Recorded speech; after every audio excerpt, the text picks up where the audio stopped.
internet! Cadê o povo que ama uma nostalgia, hein? Vem aquecer o coraçãozinho comigo.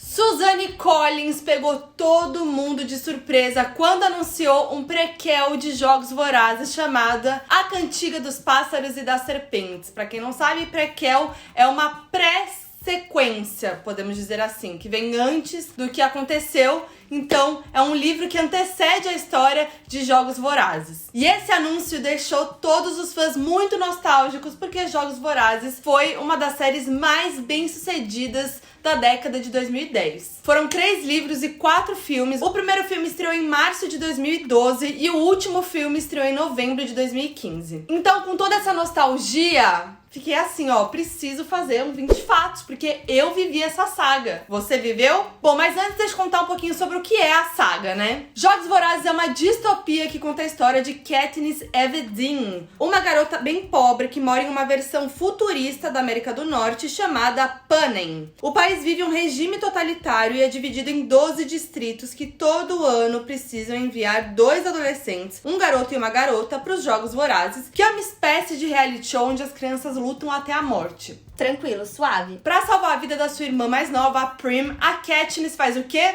I volunteer! Se voluntaria pra ir no seu lugar. E aí vai, junto com seu colega de distrito, Peeta Mellark, pros Jogos Vorazes desafiar não só os oponentes, como todo um sistema. Os 3 livros deram origem a 4 filmes. Então, os livros são Jogos Vorazes, Em Chamas e A Esperança, que nos filmes foi dividido em 2 partes, o último. Então, a Esperança Parte 1 e a Esperança Parte 2. Bom, então bora relembrar toda essa saga com detalhes e muitas curiosidades. Vamos começar falando do livro novo, né, que já foi lançado no Brasil. A Suzanne Collins, que é a autora da saga, anunciou em junho de 2019 o prequel chamado A Cantiga dos Pássaros e das Serpentes. O livro já tinha estreado nos Estados Unidos, mas estreou aqui no Brasil agora, no dia 19 de junho de 2020. A história se passa 64 anos antes da história da Katniss Everdeen, e aí a gente vê a história do Coriolanus Snow muito antes dele se tornar o presidente Snow. Tudo começa quando ele, aos 18 anos, ganha um emprego de ser mentor da 10ª edição dos Jogos Vorazes. Só que ele tem um desafio, porque ele vai ter que treinar a Lucy Gray, uma garota super pobre do Distrito 12 que tem poucas chances, teoricamente, de vencer. E ao mesmo tempo o livro também mostra em detalhes Panem se reconstruindo depois dos Dias Escuros, que foi uma guerra civil entre a capital e os distritos. O livro também busca mostrar a evolução do Snow e mostra que ele não era esse vilão que a gente conhece na história da Katniss desde o início, que ele foi se transformando ao longo dos anos e de tudo que aconteceu com ele. E olha que demais, o livro vai ganhar filme!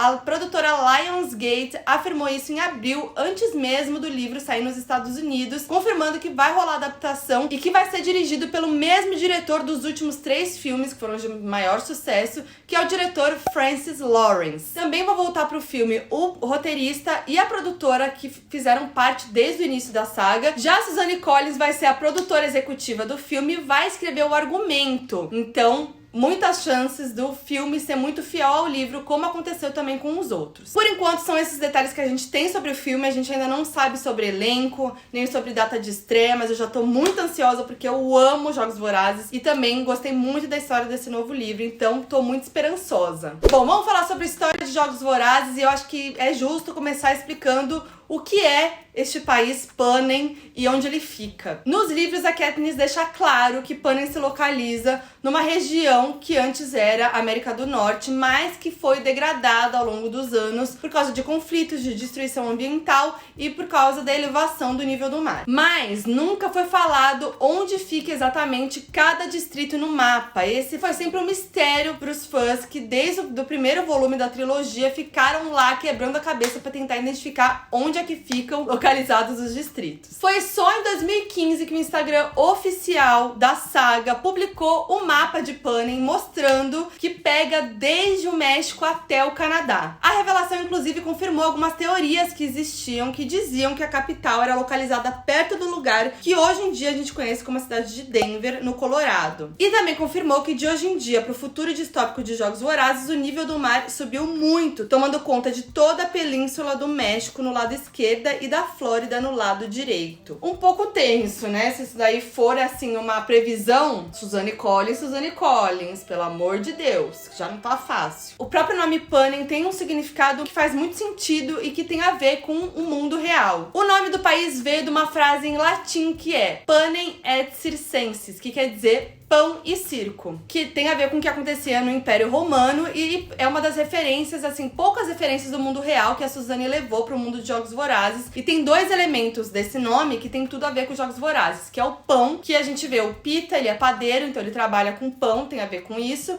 e também o pão é o alimento das pessoas mais pobres, dos distritos mais pobres, é do que eles se alimentam, então é muito representativo nessa história da desigualdade social, que é muito forte em Jogos Vorazes e que representa muito o nosso mundo de verdade. Já o circo se refere a Jogos Vorazes, que funciona como um programa de entretenimento, mas também como uma forma de vigiar os distritos, como acontecia no Império Romano. Como a gente vê na capa de todos os livros, tem o tordo, que é um símbolo muito forte de toda a saga. Nos filmes, o tordo é apenas um símbolo que Katniss usa na arena, mas no livro tem muitos mais detalhes sobre a história do tordo, que na real é um sinal de resistência e se tornou esse sinal de resistência lá na época dos levantes contra a capital. Os livros contam que durante os dias escuros, a capital criou um pássaro modificado em laboratório que poderia reproduzir conversas humanas inteiras e o chamou de Jabberjay. E aí os Jabberjays deveriam voar até os distritos, ouvir a conversa dos rebeldes e levar de volta para a capital para eles poderem saber o que os rebeldes estão tramando, estão falando, e o governo poder saber dos seus planos. Mas os rebeldes, sempre muito espertos e muito à frente, descobriram isso e começaram a passar mensagens falsas pelos Jabberjays pro governo. E aí a capital acabou perdendo algumas batalhas, então desistiram desse projeto e soltaram os animais, os pássaros, para eles ficarem aí soltos pelo mundo e logo entrarem em extinção. Mas os Jabberjays, eles não se extinguiram, eles se reproduziram com os tordos, que em inglês eles se chamam Mockingbirds. E aí eles deram origem a uma raça híbrida chamada Mockingjays. E aí os Mockingjays se tornaram um símbolo da inteligência dos rebeldes e também uma prova de que todos os seres podem continuar existindo e podem sobreviver apesar das adversidades, o que é uma analogia aos próprios povos dos distritos que viviam em situação de extrema pobreza. E aí isso explica porque no terceiro livro e filme tem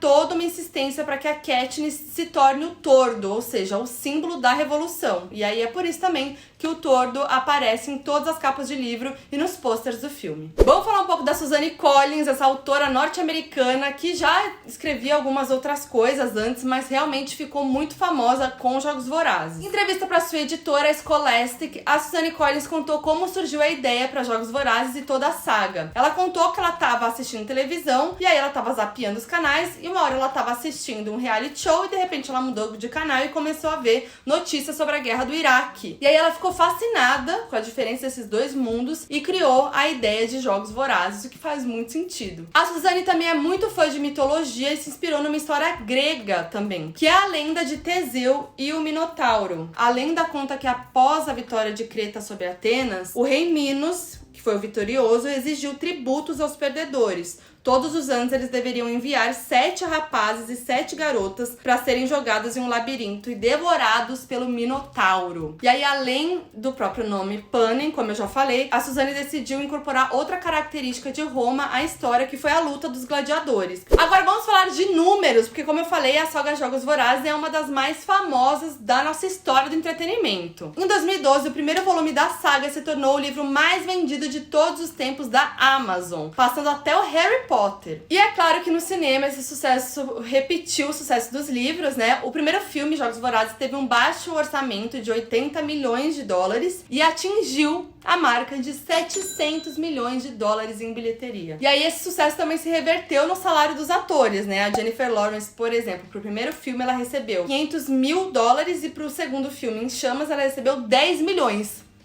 E aí, se Jogos Vorazes foi um sucesso, Em Chamas veio pra quebrar tudo de vez. O longa foi a melhor bilheteria da saga e também a terceira maior bilheteria de 2013. A Esperança Parte 1 também foi a maior bilheteria de 2014 e a Esperança Parte 2 foi o filme que menos lucrou de toda a saga, mas mesmo assim foi muito bem. Os 4 filmes juntos lucraram quase 3 bilhões de dólares, tá?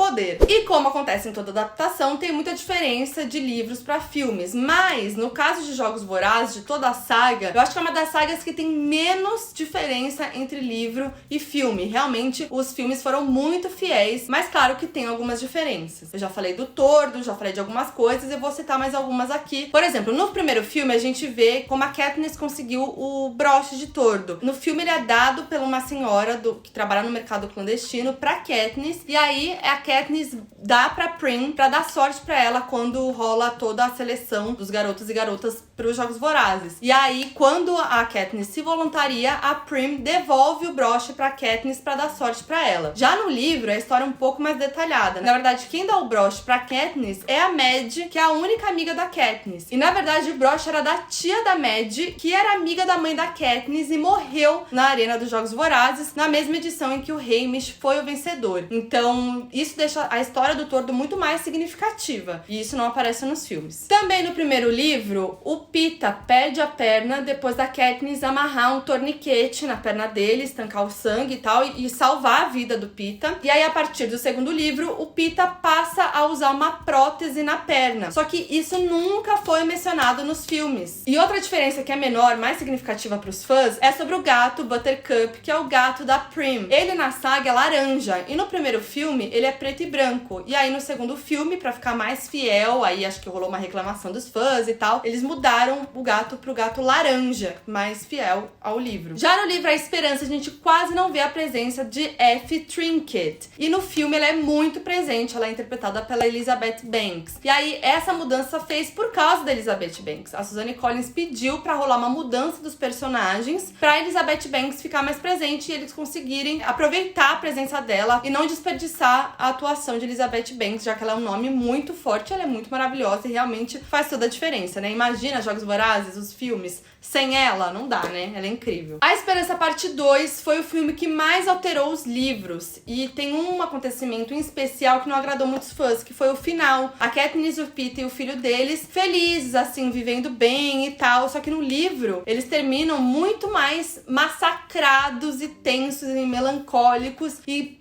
destruídos pela guerra. Apesar deles terem conseguido sobreviver, eles estão destruídos pós-guerra. E aí no filme isso não parece assim, parece que eles estão mais felizes, né, bem, visivelmente saudáveis, então é um pouco estranho, mas eu acho que dá pra entender, porque já que é algo visual, talvez eles quiseram levantar o astral no final do filme, no final de toda a saga. Outra coisa que aconteceu com Jogos Vorazes, que acontece com todas as sagas muito famosos, que são muito sucessos, é que o elenco se torna muito famoso também. O elenco se tornou A-list de Hollywood, começando pela Jennifer Lawrence, que a carreira dela guinou ainda mais depois de Jogos Vorazes. Ela ficou muito famosa. Ela já era conhecida por viver a mística em X-Men Primeira Classe, e ela também tinha estrelado o filme Inverno da Alma, que rendeu pra ela a indicação de melhor atriz no Oscar em 2011. Mas Jennifer Lawrence não conseguiu o papel tão fácil assim. Várias outras atrizes foram chamadas para testes de elenco, como, por exemplo, Abigail Breslin, Shailene Woodley, Saoirse Ronan, Hailey Stenfield, Chloe Moretz, Emma Roberts. Todas elas fizeram teste para ser Katniss Everdeen. Depois, Katniss estourou, ela foi chamada inclusive para fazer o filme O Lado Bom da Vida, ao lado de Bradley Cooper, e aí sim, ela levou o Oscar de melhor atriz, que foi aquele momento icônico que ela tropeçou na escada e caiu. Como se esquecer, né? Um dos maiores memes do Oscar. Quem também fez o papel pra Katniss foi a Isabelle Fuhrman, que eles acabaram não chamando ela porque eles acharam ela muito nova pra viver a Katniss e muito velha pra viver a Prim. E aí acabaram colocando ela como a Clove, a garota do Distrito 2, no primeiro filme, que faz parte do grupo dos tributos carreiristas. O mesmo aconteceu com o ator Alexander Ludwig, que foi escalado pra viver o Pita, mas acabou se tornando o Cato, que era o inimigo da Katniss no primeiro filme. Pra interpretar o Pita, fizeram testes de elenco os atores Hunter Parrish e Evan Peters, mas o Josh Hutcherson, que foi quem levou, ele já era bem conhecido em Hollywood, ele tinha 18 anos na época, ele já tinha feito filmes como ABC do Amor, Viagem ao Centro da Terra e Ponte para Terabithia. Mas foi em Jogos Vorazes que também ele ficou mundialmente muito conhecido. Já para interpretar o papel do Gale, também fizeram teste os atores David Henry e Robbie Amell, mas foi o Liam Hemsworth que levou o papel. Ele também já era conhecido pela atuação no filme A Última Música e também por ser o namorado de Miley Cyrus. Donald Sutherland ganhou o papel para viver o presidente Snow e ele teve uma história muito curiosa por como ele conseguiu o papel. Ele se esforçou bastante. Ele leu os 3 livros da saga e escreveu um longo e-mail dizendo por que ele deveria ser o presidente Snow.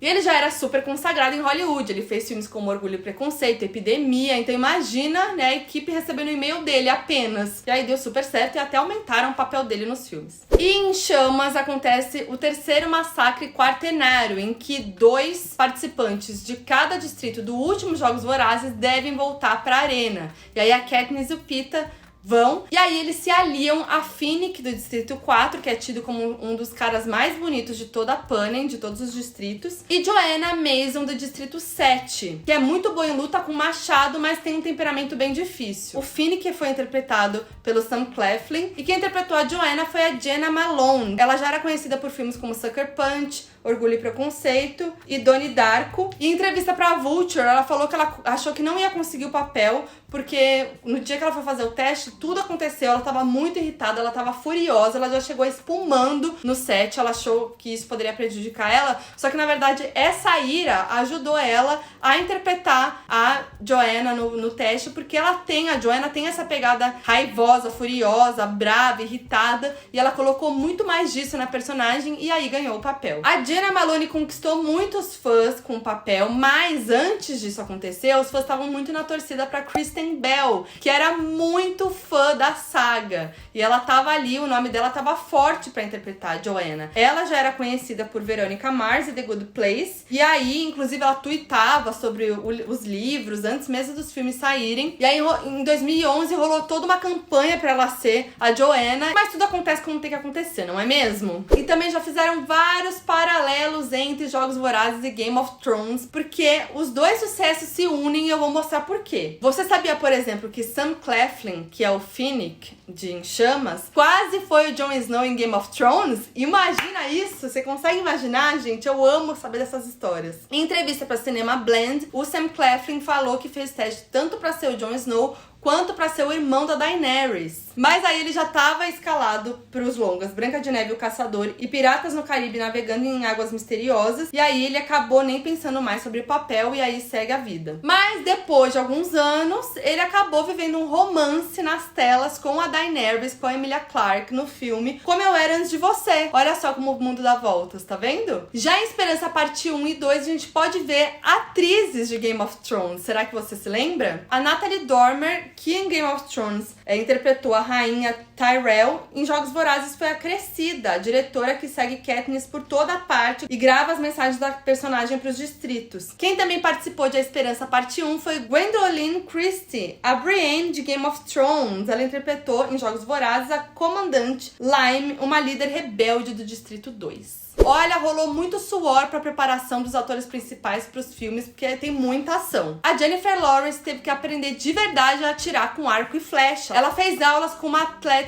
olímpica de tiro ao alvo chamada Katuna Lorig, que leu todos os livros da saga pra entender muito bem como a Katniss usava o arco e flecha e poder ensinar da melhor maneira mais real pra Jennifer Lawrence. E aí a Jennifer Lawrence se apaixonou por tiro ao alvo com arco e flecha. Já o Josh Hutcherson teve que ficar bem forte pra interpretar o Pita. Ele ganhou 6 quilos de músculo, ele fez um treino com um ex-membro da marinha bem forte e entrou numa dieta rígida. E ele também teve que ficar loiro, né? Quem também passou por uma mega transformação foi o Sam Claflin. E aí ele falou que teve que fazer um treino, que ele não tava em forma, porque o Finnick, nos livros, ele é loiro e bronzeado e forte. E o Sam Claflin é o contrário. Ele tem uma pele branca mais pálida de londrino, ele é moreno e na época ele não tava forte, então ele teve que fazer treino, fazer bronzeamento artificial e mudar o cabelo. E assim que ele foi anunciado, não agradou muitos fãs, justamente por causa dessas características, mas aí no filme as pessoas se apaixonaram por ele. A caracterização de todos os atores e elenco de Jogos Vorazes foi muito comentada na época, porque é muito extravagante, tem todas aquelas perucas, aquelas roupas muito coloridas, e rolaram vários memes na época dizendo que a caracterização dos personagens foi inspirada em divas pop pop da época, como Lady Gaga, Katy Perry, Nicki Minaj, porque naquela época, 2010 mais ou menos, a Lady Gaga usava aquelas roupas extravagantes, a Katy Perry e a Nicki Minaj usavam várias perucas coloridas, então fizeram vários memes. E todo o estilo foi muito pensado de cada personagem, de cada um que tava lá, né, mesmo os figurantes. De acordo com a Cosmopolitan, 500 perucas foram confeccionadas pros personagens e figurantes do primeiro filme e 350 pro segundo filme, Em Chamas. E mais de 40 hairstylists foram usados também pra fazer toda a transformação de todos os personagens. E até mesmo a Jennifer Lawrence teve que usar peruca, porque ela é loira e teve que pintar o cabelo pra viver a Katniss, que é morena. Então nos primeiros filmes ela fazia isso, mas depois das gravações ela tinha que descolorir de novo o cabelo pro loiro. E isso danificou muito o cabelo dela. Então depois da gravação de Em Chamas, ela decidiu cortar o cabelo naquele estilo pixie, bem curtinho, e deixar loiro, e aí começou a usar peruca. Só que ela cansou muito da trança, e aí ela fez um pedido pra que ela pudesse ficar com o cabelo solto na maior parte do tempo das cenas, e só quando ela tivesse cenas de ação que ela poderia fazer a trança, e foi isso que rolou, que foi um pedido pessoal da Jennifer Lawrence. A Elizabeth Banks viveu a F e ela tinha que usar aquelas perucas mega extravagantes, a maquiagem. Ela falou que ela demorava umas 3 ou 4 horas pra ficar pronta cada dia de gravação e que os looks dela, a caracterização dela era bem desconfortável. Até o Woody Harrelson teve que usar peruca pra ficar com o cabelo comprido e loiro do Haymitch, e eles até se inspiraram no cabelo do irmão do Woody, que tem um cabelo mais comprido. Eles se inspiraram no cabelo dele pra fazer a peruca do Haymitch. Muito bom. E a Katniss se tornou em pouco tempo uma inspiração pra muitas garotas do século XXI. Ela era realmente um ícone girl power naquela época, principalmente por causa da postura da Jennifer Lawrence por trás da personagem. Em entrevista pro Sci-Fi Now, na época, a atriz contou que a ideia inicial dos produtores é que ela ficasse bem magra pro papel, pra ela representar a pobreza que a Katniss vivia, que a Katniss era uma menina pobre, que passava fome, então eles queriam deixar ela bem magra pra representar esse papel, e a Jennifer Lawrence foi contra. Ela disse que ela seria um exemplo pras meninas e que ela não queria passar essa impressão de que ela era magra daquele jeito porque ela passava fome, pra não induzir certas atitudes e certas ideias na cabeça das meninas adolescentes. Olha só que sensata. Essa é uma pessoa que garotas jovens, bom, todas as mulheres, mas principalmente as garotas jovens, irão se inspirar e querer parecer com ela. E nós temos controle sobre isso, então por que não fazê-la forte? Por que não fazê-la linda, saudável e em forma? Eu fui muito inflexível em relação a isso, porque acho que a nossa indústria não se responsabiliza o suficiente pelo que faz para a sociedade, principalmente em relação a essas expectativas irrealistas, e eu não quero ser parte disso. Incrível, né? Muito sensata, mas mesmo assim, em 2012, quando o filme saiu, saíram algumas críticas em alguns veículos, como New York Times e Hollywood Elsewhere, ou seja, veículos grandes, dizendo que ela não parecia uma pessoa que estava passando fome e que a Katniss era meio grande pro Pita. Olha só a cabeça da mídia. E aí, é claro que nada disso abalou Jennifer Lawrence, que é muito sensata. Em entrevista pra Elle, ela falou: em Hollywood eu sou obesa, eu sou considerada uma atriz gorda, mas eu nunca vou passar fome por um papel. Eu não quero que as garotas jovens pensem. Eu quero ser como a Katniss, então eu vou pular o jantar. Sensata. E a Katniss realmente se tornou uma inspiração para muitas garotas, tanto que, segundo matérias, o índice de procura por treinos de arco e flecha aumentou muito depois dos filmes. E olha só, rolaram algumas coincidências aí com a história do filme e a vida real. Em entrevista para Vanity Fair, a Jennifer Lawrence contou que nas gravações para Em Chamas, por causa do massacre quartenário que eles gravaram no Havaí, ela teve muito contato com o mar e ela acabou ficando com várias infecções no ouvido. Em uma cena de ação, quando rolou um jato de água no ouvido dela, ela teve o tímpano esquerdo perfurado, atingido por causa de um jato de água, e ela ficou surda desse ouvido durante alguns dias e depois foi voltando ao normal e recuperando. E a Katniss também fica surda do ouvido esquerdo durante o livro Jogos Vorazes, o primeiro livro. Por causa de uma explosão que aconteceu numa mina terrestre, ela teve o seu tímpano perfurado e após vencer os jogos, ela teve a sua audição reconstruída na capital. Olha só que coincidência. E olha só outra coincidência. Jennifer Lawrence e Josh Hutcher são originalmente de Kentucky, nos Estados Unidos, que é um estado conhecido pelas minas de carvão. Sabe outro lugar que é muito conhecido por ter minas de carvão? Isso mesmo, o Distrito 12, que é o lar de Katniss e Peeta, interpretados por Jennifer Lawrence e Josh Hutcherson. Outra coincidência. E tendo Jennifer Lawrence no elenco, é claro que os bastidores devem ter sido muito engraçados e os atores na época contaram várias histórias divertidas. Em entrevista ao The Guardian, o Josh Hutcherson contou que toda vez que a Jennifer Lawrence esquecia uma fala, o Woody Harrelson brincava com ela dizendo que ela tinha que devolver o Oscar. E também rolava uma zoeira geral lá no set sobre a Jennifer Lawrence ter se tornado uma diva depois que ganhou o Oscar. Eles tiravam sarro com ela o tempo inteiro por causa disso. When the Oscar comes out on set and she's acting with it and talking to only the Oscar and not to anybody else. You can't talk to her directly, you have to go through her assistant. She can't look her in the eye. When we got that memo, that was weird. Since it happened, we've really lost the connection. Numa das brincadeiras que rolaram, Jennifer Lawrence e Josh Hutcherson estavam brincando de lutinha, aí a Jennifer Lawrence foi fingir que ia dar um chute no Josh Hutcherson, só que acabou pegando na cabeça dele e machucando o Josh Hutcherson. And kicked me right in the side of the head. I fall to the ground and I got diagnosed with concussion. Eles também revelaram que tinha um jarro de palavrões no set, ou seja, cada um que falasse um palavrão tinha que botar um dinheiro nesse jarro. Quem que foi a campeã de falar palavrões? Jennifer Lawrence. Na época, durante a entrevista ao Tonight Show com Jimmy Fallon, a Amandla Stenberg, que interpretava a Rue, contou que nas gravações do primeiro filme, ela contou que a Jennifer Lawrence ensinou ela a fazer xixi na floresta durante as gravações, gente. Jennifer Lawrence, melhor pessoa. Outra coisa muito engraçada que rolou durante entrevistas da época de Em Chamas, o Woody Harrelson só soube que o Liam Hemsworth era irmão do Thor, o Chris Hemsworth, durante uma entrevista. Chris, doing great. Got a brother called Chris. That's right. He has a movie coming out this weekend. CBS Cleveland.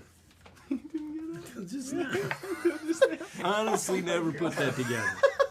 Em entrevista para Jimmy Fallon, o Liam Hemsworth contou que era sempre complicado fazer as cenas de beijo com a Jennifer Lawrence porque ela zoava e sempre comia alho ou alguma coisa com um cheiro muito ruim e forte antes de beijar ele nas cenas. E ela fazia isso de propósito para zoar com ele. If we had a kissing scene, she would make a point of eating garlic or tuna fish or something that was disgusting. Falando em beijo, e em Esperança Parte 2, o filme, rola um beijo super inesperado. No momento que a F, o Haymitch e a Katniss estão se despedindo, o Haymitch e a F dão um beijo. Isso é muito surpreendente, porque fica no ar durante os livros e os filmes que rola um romance, um lance, um interesse entre os dois, mas nada é dito explicitamente em nenhum momento nos livros nem nos filmes. E aí rola esse beijo, que foi uma surpresa não só pros fãs, mas como de toda a equipe dos filmes, porque foi uma coisa que o Woody e a Elizabeth Banks combinaram de fazer pra trollar todo mundo e pra colocar isso no filme, mesmo se fosse sair ou não. Eles tentaram, tiveram essa ideia e fizeram surpreendendo todo mundo e aí deixaram no filme e mantiveram essa cena. E aí eu amo que em entrevistas o Woody revelou que tinha uma crush pela Elizabeth Banks. Ai, quem não tem, né? I have a crush on Elizabeth Banks, I'm not gonna lie. I think she's a beautiful woman. I think she's a marvelous actress. And I just love her as a person. She's as fun as can be. E além das diversões, eles eram muito amigos também, e a Jennifer Lawrence ajudou o Liam Hemsworth num momento muito difícil, que foi o primeiro término do noivado entre ele e a Miley Cyrus, que aconteceu no final de 2013. E ele contou em entrevistas que a Jennifer Lawrence ajudou muito ele, foi muito importante para essa superação e para esse momento tão difícil. E aí, por conta dessa declaração e de outras coisas, dos momentos de bastidores, muita gente começou a apontar a Jennifer Lawrence como pivô da separação entre Liam e Miley Cyrus, que é o que sempre acontece na mídia quando um homem e uma mulher se relacionam nos filmes ou são amigos ou muito próximos, né? Então, esse boato rolou demais e teve algumas coisas que aconteceram que fizeram ficar mais quentes esses boatos. Por exemplo, a Jennifer Lawrence contou numa entrevista que ficou muito bêbada numa festa pós-Oscar da Madonna com o Guy Ozzari e ela falou que tava vomitando na varanda e quando ela olhou pra trás, a Miley Cyrus tava olhando pra ela com uma cara de reprovação. And I look behind me while I'm puking and Miley Cyrus is there like, get it together. Depois que essa entrevista viralizou, a Miley Cyrus tweetou dizendo que isso nunca aconteceu e depois apagou o tweet. Então essas coisinhas que aconteceram, uns outros comentários em entrevistas e tal, fizeram os boatos crescerem sobre Jennifer Lawrence e Liam Hemsworth ter alguma coisa, mas isso tudo não passou de boato e rivalidade feminina causada pela mídia. Outra amizade muito linda foi entre Liam Hemsworth e Woody Harrelson, né? O Hammett. Eles ficaram muito amigos no set e inclusive o Liam Hemsworth virou vegano por causa de Woody, que é vegano há muitos anos e é ativista mesmo. Ele sempre tá se pronunciando sobre o consumo de animais. Em entrevista ao Men's Fitness, o Liam falou: Woody, na verdade, foi o motivo original para me tornar vegano, porque ele já é vegano há, sei lá, quase 30 anos. Então, com toda a informação que eu estava coletando e a forma como eu estava me sentindo, eu achei que deveria tentar algo diferente, então eu adotei esse estilo de vida. Se você for reparar, todas as cenas que Hammett está comendo em todos os filmes de Jogos Vorazes, ele tá sempre comendo ou verduras, legumes ou sobremesa. Ele nunca tá comendo carne. E são sempre aquelas mesas muito extravagantes da capital, né? E ele nunca tava comendo carne porque era uma exigência dele. Sagas muito bombadas, tem o quê? Muitas polêmicas, não é mesmo? É claro que não foi diferente com Jogos Vorazes. O primeiro volume da saga apareceu numa lista de livros mais banidos em escolas dos Estados Unidos em 2010 e 2013. Algumas instituições que baniram os livros justificaram dizendo que os livros continham muita violência, conteúdo sexual explícito e ponto de vista religioso, portanto não era adequado para jovens e crianças. Mas não existe nenhuma cena de sexo explícito ou implícito e nada citando religião, apenas a violência ali nos Jogos Vorazes, né? Então... E também o primeiro filme da saga foi banido no Vietnã por causa da violência, porque isso não era adequado para crianças e jovens. Mas, em compensação, teve escola que se inspirou em Jogos Vorazes para fazer algumas brincadeiras e também isso causou alguma polêmica. Na Flórida, uma escola chamada A Country Day School criou um acampamento temático de Jogos Vorazes. E aí, na brincadeira, as crianças tinham umas bandeirinhas na roupa e aí eles tinham que tirar a bandeirinha um do outro e quem perdesse a bandeirinha era tido como morto. Um pouco tenso, né? Usar, assim, a história dessa maneira, bem tenso, bem pesado.